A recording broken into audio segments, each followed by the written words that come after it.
เรียนเนี่ยนะครับที่เป็นผู้หญิงนะครับที่ไม่สามารถบรรพชานะครับสามเณรภาคฤดูร้อนได้หรือเด็กที่ต่ำกว่า9ปีอีกจำนวน400 คนนะครับ400 คนนะครับก็รวมทั้งหมดเนี่ยก็อยู่ประมาณ600 คนก็จะมาเข้าร่วมกิจกรรมตรงนี้ด้วยนะครับกิจกรรมในวันที่2นะครับก็จะมีนะครับในเรื่องของขบวนแห่นะครับขบวนแห่นะครับมีปอยสั่งรองนะครับอยู่ประมาณนะครับ20 คนนะครับแล้วก็ที่เหลือก็เป็นของนาคนะครับที่จะเข้าบรรพชาสามเณรนะครับแล้วก็จะมีน้องๆเด็กนักเรียนที่มีคุณสมบัติเนี่ยอีก400 คนนะครับเข้าร่วมขบวนแห่นะครับเพื่อถวายความจงรักภักดีและเฉลิมพระเกียรตินะครับของกรมสมเด็จพระเทพนะครับก็ขออนุญาตนำเรียนครับว่าในเรื่องของการบรรพชาสามเณรเนี่ยเกิดจากแนวคิดนะครับในทั้ง3เรื่องนี้ครับผมขออนุญาตนำเรียนครับโอ้สาธุสาธุนี่คือวิสัยทัศน์ผู้นำของท่านสุริยศักดิ์เหมือนอ่วมนายอำเภอเวียงแหงจังหวัดเชียงใหม่ซึ่งพระครูโสพลก็พร้อมทางบรรดาท่านผู้ฟังก็บอกว่ารอเมื่อไหร่นะที่จะได้มาเป็นผู้ว่าการจังหวัดสักทีนี่นะที่ได้มีวิสัยทัศน์วิธีคิดวิธีทำในการที่จะมารับใช้ประชาชนบอกว่าบริการอย่างไรดีในบริการยุคใหม่อย่างไรดีนะซึ่งไม่ได้คิดว่าจะมาเป็นเจ้านายเจ้าคนนายคนอะไรต่างๆท่านอาจารย์มหาพีรวัตรได้ยินท่านนายอำเภอสุริยศักดิ์แล้วท่านในฐานะที่เป็นพระนักจัดกิจกรรมเกี่ยวกับเรื่องบรรพชาภาคฤดูร้อนบ้างอบรมบ้างอะไรต่างๆเนี่ยมีความคิดเห็นอย่างไรบ้างที่เราได้เห็นนายอำเภอเพชรเม็ดงามอีกเม็ดหนึ่งที่มาอยู่ที่เวียงแหงเนี่ยแต่สมัครมานะไม่ใช่ว่าถูกบังคับมานั้นเนี่ยท่านอาจารย์มีความคิดเห็นอย่างไรบ้างก็กราบขอบพระคุณครับอาจารย์โสพลแล้วก็กราบถวายความเคารพพระอาจารย์วิสิทธิ์แล้วก็เจริญพรในอำเภออีกครั้งหนึ่งก็เป็นสิ่งที่ดีมากเลยครับพระอาจารย์พระครูโสพลซึ่งที่ผ่านมา 2-3 วันที่แล้วเนี่ยผมก็ไปอบรมที่สำนักปฏิบัติธรรมคลอง13ที่ปทุมธานีคลองตั้งแต่คลอง1ถึงคลอง12เนี่ยส่วนมากเนี่ยชาวบ้านแถวนั้นก็อพยพมามาจากทาง12ปันนามาจากทางเมืองหลวงเมืองยางเข้ามาอยู่นานหลังจากนั้นน่ะพอมีลูกมีหลานแต่ลูกหลานเป็นคนไทยแล้วแต่อยากจะถือเป็นประเพณีฮะท่านนายอำเภอถือเป็นประเพณีบวชลูกแก้วก็เลยจัดบวชลูกแก้วขึ้นถือว่าเป็นแห่งแรกในกรุงเทพใกล้ๆปริมณฑลเลยก็ไปบวชที่วัดอมรคีรีนะวัดอมรคีรีเนี่ยมีพระเดชพระคุณหลวงพ่อ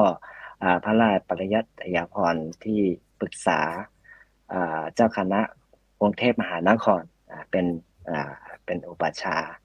ซึ่งเด็กนี้ก็ส่วนมากก็จะมีสัญชาติไทยส่วนหนึ่งแล้วก็บางท่านก็ยังถือสัญชาติที่เป็นเลข0นะแต่ก็เข้ามาอุปสมบทแล้วเนี่ยก็เลยถาม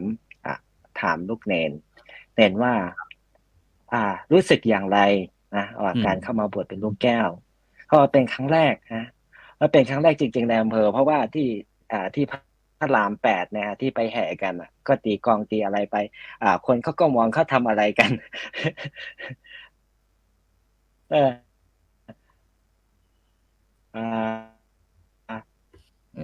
ชาวไทยเขาที่ผ่านไปรถผ่านไปแห่ลูกแก้วกันไปตามกทม.อันนี้เนี่ยเป็นสิ่งที่ให้คนได้เห็นประเพณีส่วนหนึ่งและอีกส่วนหนึ่งก็เด็กที่ได้เข้ามาบวชแล้วเนี่ยได้มีความประทับใจปกติถ้าไปบวชภาคฤดูร้อนทั่วๆไปนะก็ไม่ได้บวชลูกแก้วแล้วบวชเสร็จแล้วก็ไม่มีอะไรที่แตกต่างแต่นี่เพื่อต้องการที่จะรักษาประเพณีเอาไว้ขนบธรรมเนียมก็เลยหลังจากนั้นได้อบรมน้องสามเณรประมาณ 4-5 วันด้วยกันก็ได้สะท้อนเห็นว่าน้องเนรบางคนพอบวชเข้ามาแล้วไม่อยากจะสึก อืมแต่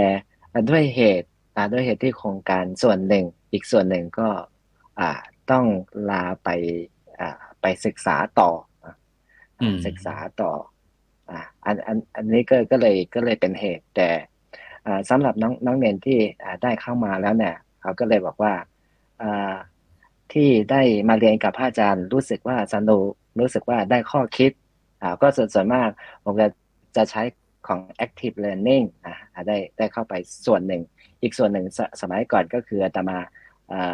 ผมได้ทำงานอยู่ในวิถีพุทธวิถีพุทธโครงการของวิถีพุทธเนี่ยแต่ก่อนนี้ประมาณ 20,000 กว่าโรงเรียนของมหาวิทยาลัยมหาจุฬาลงกรณราชวิทยาลัยก็ไปแม่ห้องสอนแถวเปียงแหงแถวที่เป็นวิถีพุทธนะครับอาจารย์ก็ได้ไปอบรมทั้งหมดแต่ชาวบ้านแถวนั้นหรือว่าที่เป็นนักเรียน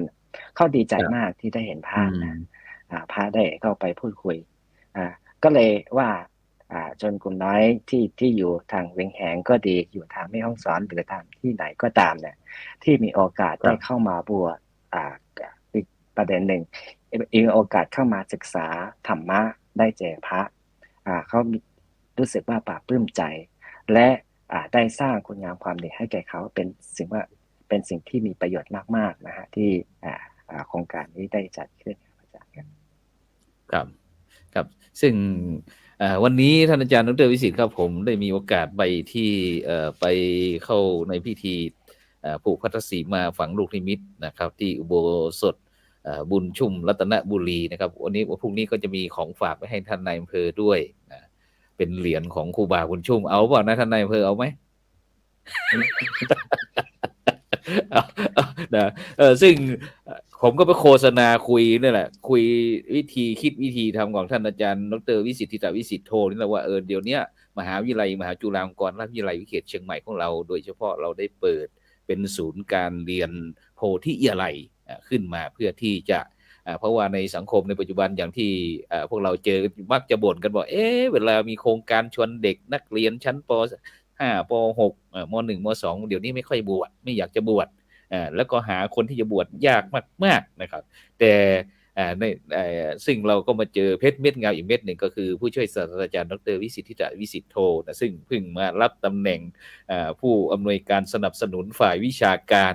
มหาวิทยาลัยมหาจุฬาลงกรณราชวิทยาลัยวิเขตเชียงใหม่นะซึ่งก็ถือว่าเป็นน้องเลิฟของพระครูโสพลวรยัตอีกท่านหนึ่งเพราะเราได้ทำงานร่วมกันมาตั้งแต่เกือบ30 ปีแล้วนะโดยเฉพาะเรื่องศูนย์ศึกษาพุทธศาสนาวันอาทิตย์นะในสมัยก่อนก็คือเรื่องการศึกษาสงเคราะห์ฉะนั้นก็อยากจะให้บรรดาท่านผู้ฟังท่านผู้ชมหรือว่าท่านในอำเภอได้ฟังจากปากท่านอาจารย์ดร.วิสิทธิ์ทิตวิสิทธโธผู้ช่วยศาสตราจารย์ดร.มีวิธีคิดแนวคิดที่จะแก้ไขปัญหาที่เกิดขึ้นเนี่ยโดยเฉพาะโดยการนำหลักธรรมในทางพุทธศาสนาเนี่ยมาแก้ไขในวิกฤตเนี่ยแบบไหนเงี้ยถึงคิดได้อย่างนี้เพราะว่าถือว่าเป็นประวัติศาสตร์ของคณะสงฆ์ไทยเราที่นอกจากที่เราจะมีการจัดการศึกษาระดับมัธยมม.1 ม.2 ม.3 ม.4 ม.5 ม.6 แล้วก็ปริญญาตรีปริญญาโทปริญญาเอกไปแต่ระดับประถมไม่เคยมีท่านนายอำเภอนะฉะนั้นก็เดี๋ยวรอสักครู่หนึ่งเดี๋ยวท่านอาจารย์ดร.วิสิทธิวิสิทธโธก็คงจะเข้ามาฉะนั้นไปที่ท่านนายอำเภอก่อนก็ได้ท่านนายอำเภอวันพรุ่งนี้กิจกรรมที่โดยเฉพาะผู้ปกครองแล้วก็นักเรียนวันพรุ่งนี้เขาจะมีการวิธีปรงผมเลยหรือกี่โมงพรุ่งนี้พรุ่งนี้ตามกำหนดการครับจะเป็นปรงผมในช่วงบ่ายครับอาจารย์ครับในช่วงบ่ายประมาณสักบ่ายโมงเนาะครับประมาณบ่ายโมงครับฉะนั้นเดี๋ยวเราไปที่ท่านอาจารย์ดร.วิสิทธิ์เลยเพราะว่าพรุ่งนี้เห็นบอกว่าชวนพระครูโสพลว่าตอนเช้าเราจะมีกิจกรรมที่ศูนย์การเรียนโพธิวิทยาลัยที่วัดหนองบัวนะครับอำเภอดอยสะเก็ดจังหวัดเชียงใหม่แล้วถึงจะไปเวียงแหงแล้วก็ท่านนายอำเภอบอกว่าจะเริ่มปรงผมเวลาบ่ายโมงท่านอาจารย์ดร.วิสิทธิ์จะเอาอย่างไรดีพวกนี้ก็นิมนต์ครับผมก็ก่อนอื่นต้องรายงานพอดีเมื่อกี้สัญญาณขาดหายไปนิดหนึ่งอาจารย์พระครูโสพลได้เมตตาคุยเรื่องของลูกพระลูกเนนนะครับที่พูดง่ายๆก็คือว่า การบวชเนี่ยแต่ก่อนเนี่ยการศึกษาเนาะการศึกษาจะอยู่ในวัดถ้าใครจะไปศึกษาต้องไปอยู่กับวัดเพราะวัดถือว่าเป็นสถานที่อันศักดิ์สิทธิ์เป็นสถานที่หล่อหลอมเรื่องแรกก็คือเรื่องของการบวชมาเพื่อศึกษาฉะนั้นพอโรงเรียนเนี่ยนะครับก็จะอยู่ติดกับวัดเลยดีไม่ดีก็ชื่อโรงเรียนเป็นชื่อวัดนั่นน่ะชื่อวัดโรงเรียนวัดนั้นโรงเรียนวัดนี้นะครับเราก็จะเห็นนะครับแล้วก็เวลาจบมานี่ก็คือสำนักไหนสำนักนั้นอาจารย์พระครูโสพลนะครับโรงเรียนวัดสามพระยาเนี่ยจบมาสามพระยาก็จะเป็นอัตลักษณ์ของพระมาเลยว่าสวดมนต์อะไรพวกนี้เนาะเราจะเห็นบรรยากาศแบบนั้นทุกวันนี้เราก็ยังเห็นกลิ่นอายของชื่อโรงเรียนก็ยังอยู่ติดกับวัดอยู่แต่ด้วยวิธีเปลี่ยนไปก็คือตอนนี้การศึกษาเริ่มจะขยายก็คือมันก็เริ่มที่จะให้โรงเรียนออกไปจากวัดระบบการศึกษานะครับอย่างเช่นตอนนี้ก็คือเด็กจะต้องเรียนแต่ก่อนนี้เรียนประถมศึกษาให้จบป .6 พอจบป .6 เนี่ยเด็กก็อยู่กับวัดอยู่แล้วก็มีโอกาสเข้ามาบวชในพระพุทธศาสนาก็มาศึกษาต่ออันนี้เราก็จะได้สานทายาทแบบยังมีความพร้อมที่ยังคือเตรียมใจครับเตรียมใจได้อยู่แต่ตอนนี้พอขยับขยายไปถึงต้องมัธยมต้นนะม.3 แล้วฉะนั้นเหมือนกับวุฒิภาวะเนี่ยจะกลับมาเริ่มต้นของการบวชเนี่ยมันไม่ค่อยมีละเราก็จะเห็นว่า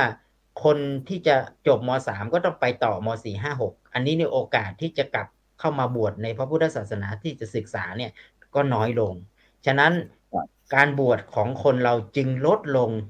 50% นะครับจริงๆไม่ถึง50ที่ผมคิดว่าแทบจะไม่ถึงนะครับไม่มีใครอยากบวชแล้วนะครับอาจจะเป็น 90% ด้วยครับอาจารย์พระครูโสพลจบม.3 แล้วจะบวชนี่นะไม่มีแล้วครับใช่ครับยากมากทีนี้เราก็ต้องไปหาเด็กที่กำลังจบประถมศึกษาปีที่6เราก็จะได้กลุ่มที่อยู่ตามพื้นที่นะครับที่เป็นยังพื้นที่ที่เป็นยังไม่มีความอะไรอุดมสมบูรณ์ในความพร้อมนะครับไม่ได้ตัวเมืองเนี่ยเราจึงได้เด็กกลุ่มนี้มาบวชเพื่อเรียนปริยัติธรรมนะครับในอย่างก็หายากมาก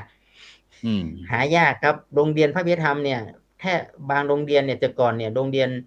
เชตุพลศึกษาเนี่ยมีสามเณรเป็น 700-800 รูปนะครับอาจารย์พระครูโสพลนะครับตอนนั้นนี่โอ้โหเยอะมากครับเฉียดเป็นเกือบเป็นพันนะครับ